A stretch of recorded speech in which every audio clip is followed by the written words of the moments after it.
What's up, guys? Welcome to the Game Inspector Top 10. So today we're going to be doing some NES. Yeah. Now these are going to be top 10 games, my personal top 10 NES games, most of which I grew up with, maybe discovered through emulation, but yeah, without further ado, let's get it. Alright, number 10, Rygar. Now this is one of the first games that I ordered from Amazon. I didn't have this one growing up, but it's pretty awesome. It's a pretty cool game to play. Definitely one of my favorites for the NES. Pretty good game, you should totally check it out.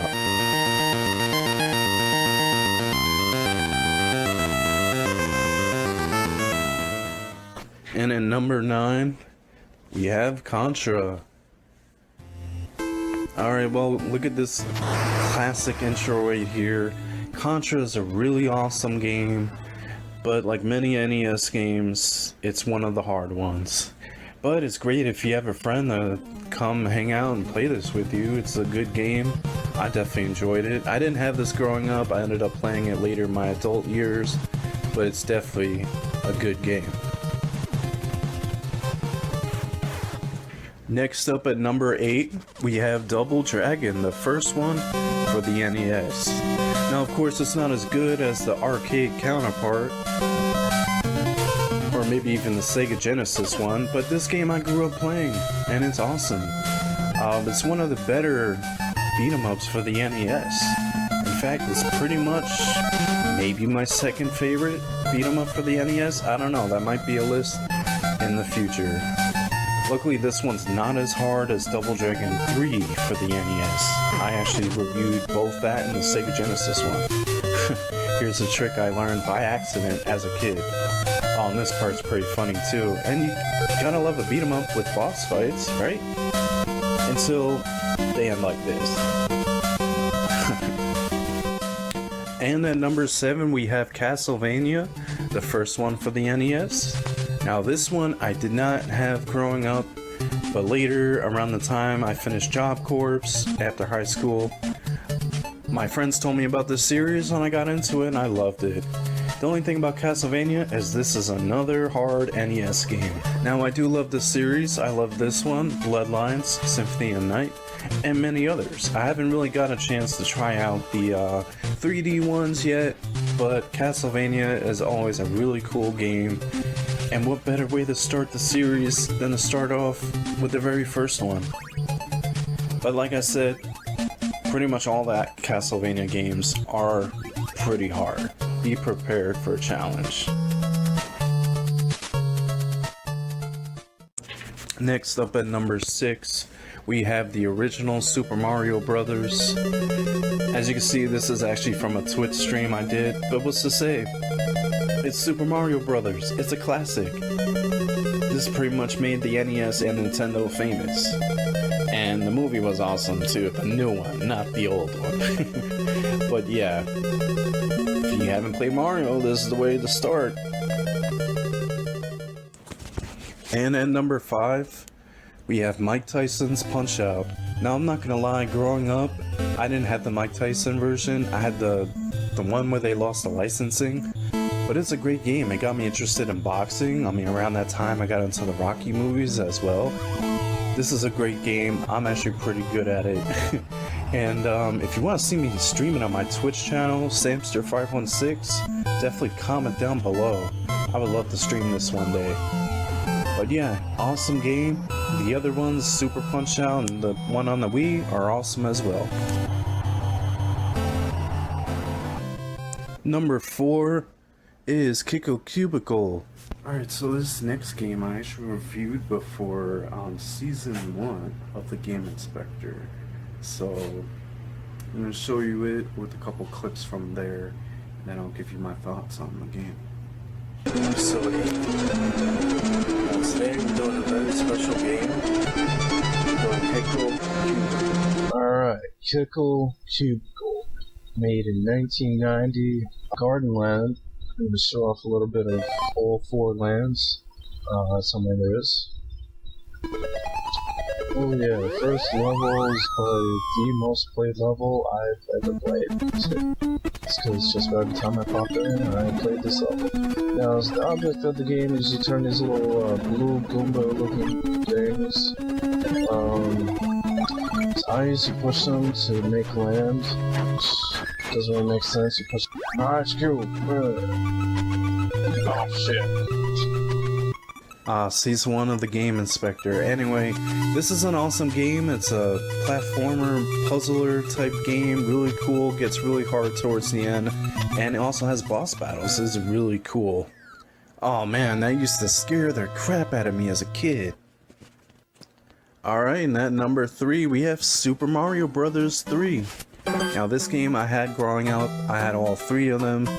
Awesome games. This one's pretty much my favorite out of the 3. It is a little bit harder, but there's tons of power-ups, and it's just a really cool game. The levels are very diverse, and it looks a lot better. Graphics have improved. It's just a really awesome game. I mean, you can't go wrong with Super Mario Bros. 3. Now, growing up, my favorite power-up was definitely the Tanuki suit, and they even brought that back from one of the, was it 3DS games, I think, or Wii U or something?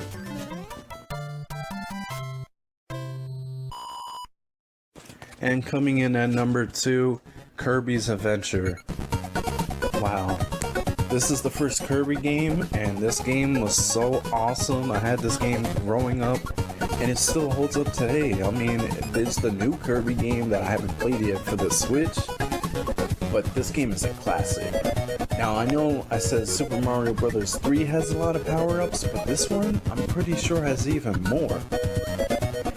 It's a really cool game, tons of levels, tons of different worlds to explore.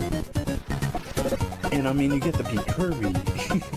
He's one of my favorite characters in Smash Brothers, at least for the first one, for the N64. What makes Daddy different from other energy drinks? Watch this. The difference is obvious.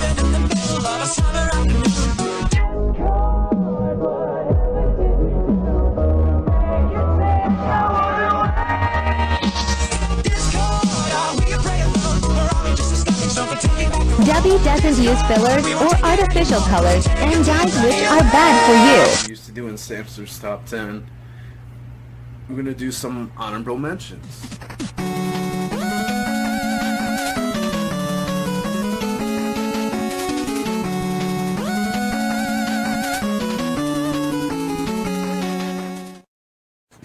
And finally, at number 1, River City Ransom, my favorite NES game of all time. Now this pretty much is the best beat 'em up on the NES. And yeah, you heard the mighty Final Fight theme. I recently kinda got into that. I don't feel like that game, in my opinion, would be in my top 10, but I do love the song that they use for bootleg consoles and stuff, like those compilation things. Anyway, this is an awesome game, awesome beat 'em up, has RPG elements. I just went to the Rise and Shine Cafe. I'm gonna get myself some breakfast, start off with some pancakes, and then you know what, I think I'm gonna top it down with some coffee. Now as you see, you go to these shops, you buy these items, they increase your health, sometimes they make you faster. You could even go to different shops, buy books, learn new moves. Overall, it can make you stronger, it can make you faster. Really cool, especially for an NES game back then. Wow. And you might have seen me and my girlfriend recently play River City Girls. That's a continuation of this game. This game came out in the 80s, and in Japan there was way more games.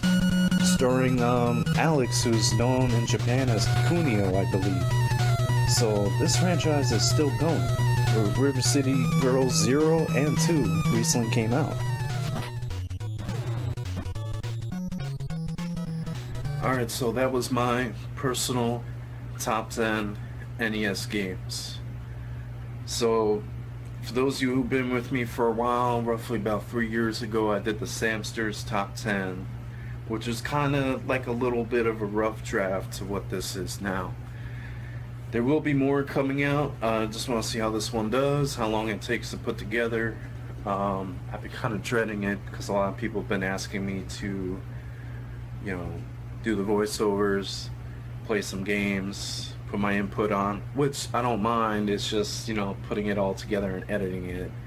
But it is what it is. So if you like this video, definitely like, comment, subscribe, and share. And as always, guys, like, comment, subscribe, and share.